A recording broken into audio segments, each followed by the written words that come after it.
This episode of the Beef Market Update is brought to you by SmartLick. When your cattle protein supplements fall short, you lose time, money, and herd performance. SmartLick protein tubs deliver consistent self-fed nutrition, improving conception, calf health, and gains. Feed smarter, not harder. Find your dealer at smartlick.com.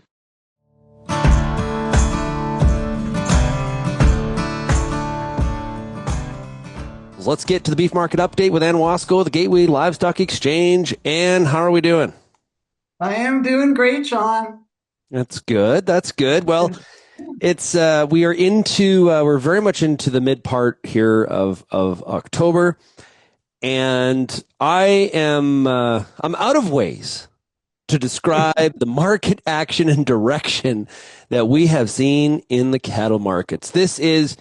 You've been doing this for a while. This is unprecedented, unheard of. We've just never seen it before. Yeah, no, definitely. And again, every time the market kind of does a fake like it did last week in terms of, markets, futures coming off pretty substantially, you flip the page to the next week and everything runs back up again. So at some point that will end. But every time we've kind of thought we were getting near to it, the market takes another run. So on the cash this week, though, Sean, I think things were kind of steady and quiet in the U.S. in terms of pricing. The futures did make a big run back after the big drop last week. But nevertheless, it's still kind of quiet in that Texas, Kansas area. So there hasn't been anything trading there. But it looks to be steady based on what's going on in the north. Nebraska looks like 230 live, which will be steady, and 358 dress. So we're gonna expect south to be steady as well. The cattle, which had dropped a lot from peaking in the first part of September over the last month, it did kind of find a bottom, it looks like this week. It clawed back a couple bucks. Last night, the choice cutout closed at $365.20, and the select's still sitting back about 21 bucks. So pretty normal on that front. So we'll be watching. I'll go on and finish Alberta markets in a second here, but we'll be watching really closely. Of course, here we are into pretty much close to the middle of October, or Canadian Thanksgiving at least. And from here forward, typically that cutout will see some improvement. We're going into what's historically a good demand time in the U.S., especially U.S. Thanksgiving, the Christmas holiday season, New Year's parties, those kinds of things. But after the kind of summer we've come through with amazing demand, does that happen again? Are we going to see the seasonal? So that's kind of the things we're watching for. It does look like, I say, the cutout did see a big drop over the last month. Looks like maybe found a bottom this week, so that's what we'll be watching now. The Alberta market, Canadian markets were off a little bit this week, Sean, in terms of the cash for fat cattle, not feeder cattle. Fats were 507 to 508 delivered dress. So that's kind of, we had a big range last week, and these prices are at the lower end of last week's range. So the Canfax average will come in lower. There was a little bit of live trade, 305 to 306 FOB. And again, that's at the end of bottom of last week's range. And it also looks like Ontario prices 520 to 523 delivered. So same thing, a little lower than last week. So that's kind of, and we've got a few more cattle kicking around in Canada at this point in time. So this isn't all that surprising. I think, to build on a couple of reports that I want to talk about that came from StatsCan this week, I think the storyline really all year, 10 months now, has been this tighter beef supply. We've seen it through smaller harvest levels that we've talked about, the smaller cattle on feed numbers that we've talked about.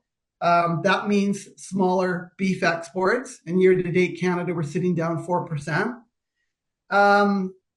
We've also got fewer live cattle going to the U.S. this year. We've got fed cattle exports in August were down 7%, and cows were down 11%. So everything's down. The one thing that's up, that's filling in that gap of shorter supply, is our beef imports. And we've talked about this before, but we did get the September beef import numbers from StatsCan. So I'll kind of just update you a wee bit on that.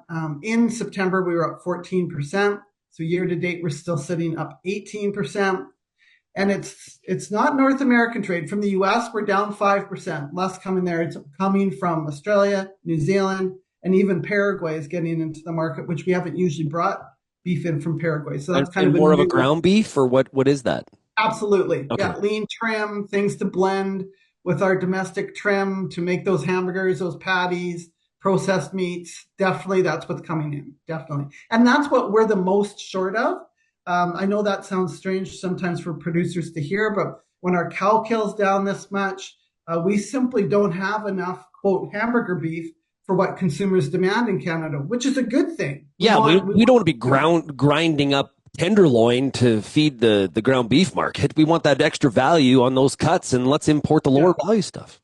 Yeah. Although on that point, Sean, one of the things that's really provided some cutout support is that things like in the end meats, like a chuck and a round, those are now starting to get ground into lean trim because the bright price points lean trim so high, and certainly we're starting to see more of those kinds of cuts. But anything and everything that can, again, it's the market that decides what goes where and what gets imported, and that's holding true again. Yeah. So I think.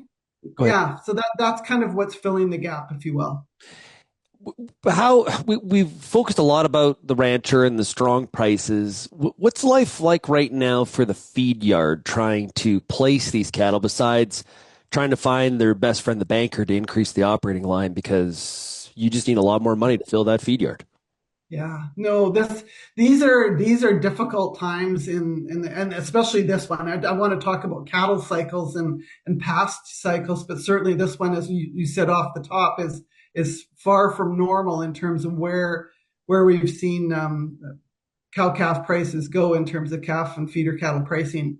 So that's going to be certainly the struggle. So on the other end of this of the coin, we're going to have to continue to see strong demand to keep prices strong until we get right through into 2026. We haven't seen the tightest supplies yet. That still lies ahead in 2026.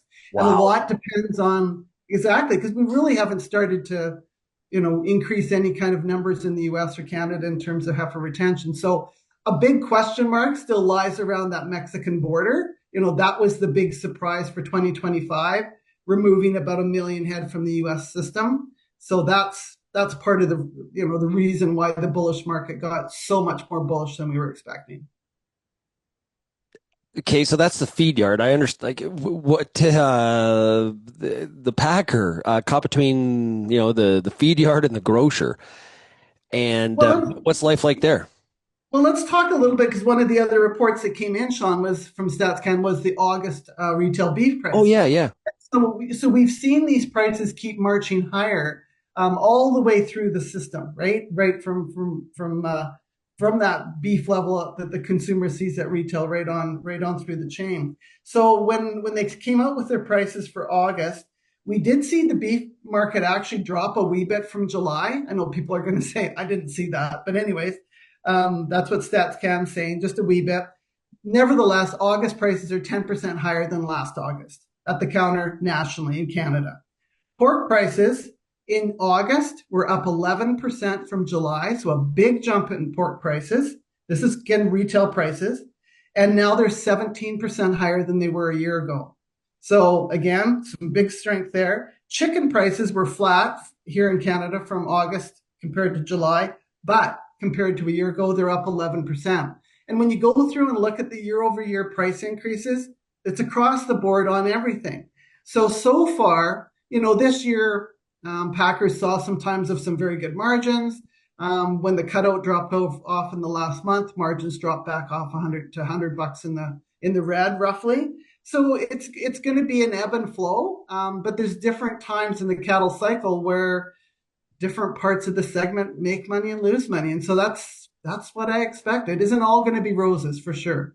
I'm really, because of all my travels back and forth across Canada and the US, you eat out lots. And I like to go out for a steak. Got to remortgage my house to do so sometimes. But, one thing I notice is what cuts on a menu are really being featured. And, one cut that is often used for things like fajitas and carne asada is a skirt steak. And I have seen a skirt steak showing up a little bit more on the menu, which is a little bit of a mid-lower value cut. Still not cheap, but obviously trying to work in some more value conscious menu items at a steakhouse. And that's good to hear, Sean, because from a cattle producer's perspective, that's what we need to see is more of the different value cuts. Give the consumer those choices, right? Some will still want to buy that high-end steak, but there's a big part of the population that's looking for some value. Yeah. We'd sure like them to stay in beef. And so that's great news, Sean. I like that. And thanks so much for joining us here this week for the Beef Market Update. Happy grilling this weekend, and we'll talk to you again in a couple weeks. Okay, thanks, Sean. You too. Thank you for downloading this episode of the Beef Market Update, brought to you by SmartLick. Backed by research and trusted nationwide, SmartLick protein tubs save labor while boosting reproduction, calf health, and returns. No wasted effort, just proven results. Feed smarter, not harder. Visit smartlick.com today.